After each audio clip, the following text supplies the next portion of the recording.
आदि शंकराचार्य की जयंती महोत्सव के अवसर पर दिल्ली के एनडीएमसी कन्वेंशन सेंटर में साधु संतों का सम्मेलन आयोजित हुआ। कार्यक्रम का आयोजन हरिधाम सनातन सेवा ट्रस्ट व कई अन्य हिंदू संगठनों के सहयोग से किया गया। आयोजक दीपक गुप्ता और संयोजक आचार्य सुमेश शर्मेन ने आए हुए सभी अतिथियों का सम्मान पटका पहनाकर किया। आइए देखते हैं ये रिपोर्ट और जानते हैं क्या कुछ बोले सभी साधु संत आदि शंकराचार्य की इस जयंती महोत्सव के अवसर पर। की जयंती का उद्देश्य बड़ा स्पष्ट है। भगवान आदि शंकराचार्य अर्थात सनातन धर्म अर्थात सनातन संस्कृति, तो इसी के विषय में ये कार्यक्रम किया है। भगवान आदि शंकराचार्य का स्मरण करते हुए अपने सनातन धर्म और सनातन संस्कृति के मार्ग पे चलते हुए लोगों को जागृत करना, क्योंकि आजकल आप देख रहे हैं कि बड़े नकली जनेऊधारी आ गए हैं मार्केट के अंदर, और ऐसे लोग आ गए हैं जो धर्म को बांट रहे हैं। तो इस प्रकार के आयोजन हिंदुओं को एकत्रित करने के लिए अति आवश्यक है। ये जो कार्यक्रम है इसके बाद कितनी जागरूकता आएगी हिंदुओं के बीच? आप लोग क्या मंशा से इस कार्यक्रम को रखे हैं? देखिए, कितनी जागरूकता आएगी ये तो मैं नहीं कह सकता, क्योंकि मैं कोई भविष्यवक्ता तो नहीं हूँ, लेकिन इतना मेरा जरूर मानना है कि कुछ तो परिवर्तन होगा। हम ये सोचकर भी कार्य नहीं कर रहे कि हम पूरा समाज बदल देंगे, लेकिन हमें इतनी आशा है कि हम कुछ ना कुछ तो बदलाव लेकर आएंगे। आज मैं ये कहना चाहूँगा, सनातन धर्म के संस्कारों को जिस प्रकार भगवान शंकराचार्य जी ने अपना लेकर के आचार्य का शंकराचार्य आचार्य जी का, तो उसके द्वारा पूरे भारतवर्ष में कश्मीर से लेकर कन्याकुमारी तक और कन्याकुमारी से लेकर के केदारनाथ तक जन जन तक पहुँचाया। उसी प्रकार आज समस्त साधु समाज युवाओं को सनातन धर्म के संस्कारों का पालन करना और सनातन धर्म की संस्कृति का सम्मान करना, ये आज सबको संकेत देता है। भगवत पाद शंकराचार्य ने 2500 साल पहले उत्तर से दक्षिण पूरब से पश्चिम जिस भारत राष्ट्र की कल्पना की, आज कुछ मूढ़ नेता जब ये कहते हैं कि ये राज्यों का संघ है, ये राष्ट्र नहीं है, तो उनकी बातों पर हमें तरस आती है। इसलिए भगवत पाद शंकराचार्य की जयंती पे इस बात को कि यह राष्ट्र था, है और आगे भी रहेगा, इस पर कोई फर्क नहीं पड़ेगा।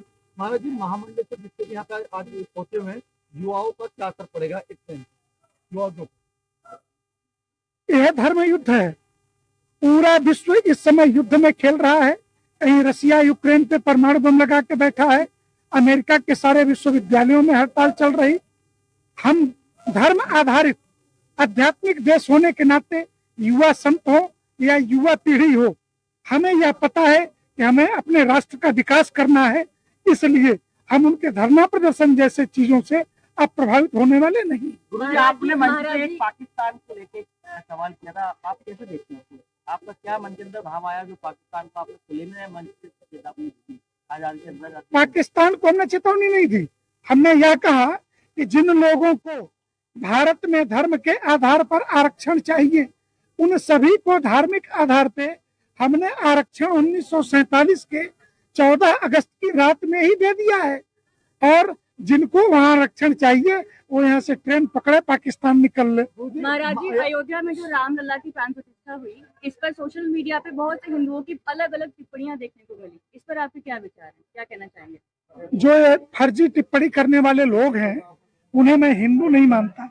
इस देश के 4000 शीर्ष संत शंकराचार्य से लेकर रामानंदाचार्य सनातन हिंदू धर्म के 127 परंपराओं के 159 प्रकार के आचार्य, और जिसमें से 56 वनवासी समूहों के आचार्य वनों में से निकल करके राम जन्मभूमि के प्राण प्रतिष्ठा में पहुंचे, और काफी हाउसों में दारू पी करके बैठने वाले सो कॉल्ड इंटेलेक्चुअल उस पर प्रश्न उठाएं, हिंदू समाज कभी स्वीकार नहीं करेगा। मेरा एक सवाल आपसे और है, आज के समय में जो जाति विभाजन हो रहा है, इसके ऊपर आप क्या कहना चाहेंगे और क्या संदेश देना चाहेंगे? जाति सर्टिफिकेट संतों के यहाँ से नहीं बनते। जाति हमारी कोई व्यवस्था नहीं, हमारी व्यवस्था वर्ण और आश्रम है। और जिन्हें जातियों से आपत्ति है, जातिगत आरक्षण के नाते तो नेता जीवित है, और जातियों से आपत्ति है, वो विधानसभा और पार्लियामेंट में एक प्रस्ताव लाए कि हम जाति भारत के अंदर समाप्त कर रहे हैं। कास्ट सर्टिफिकेट देश का कोई भी डीएम का ऑफिस जारी नहीं करेगा। ये प्रस्ताव राजनेताओं के छाती में दम है। किसी भी दल के राजनेता हैं वो संसद में लेके आए, क्योंकि उनकी रोटी इस जाति से चलती है, हमारी नहीं। हमारे आश्रमों में जाति नहीं पूछी जाती, भंडारे में बैठने वाले लोगों की कभी जाति नहीं पूछी। एक दिन में 5 करोड़ लोग कुंभ में नहा लेते हैं, कभी बगल में नहाने वाले से किसी ने ये नहीं पूछा कि तुम राजा हो कि रंग और किस जाति के हो, हमारे साथ कैसे नहा रहे हो। हमने जाति नहीं पूछी।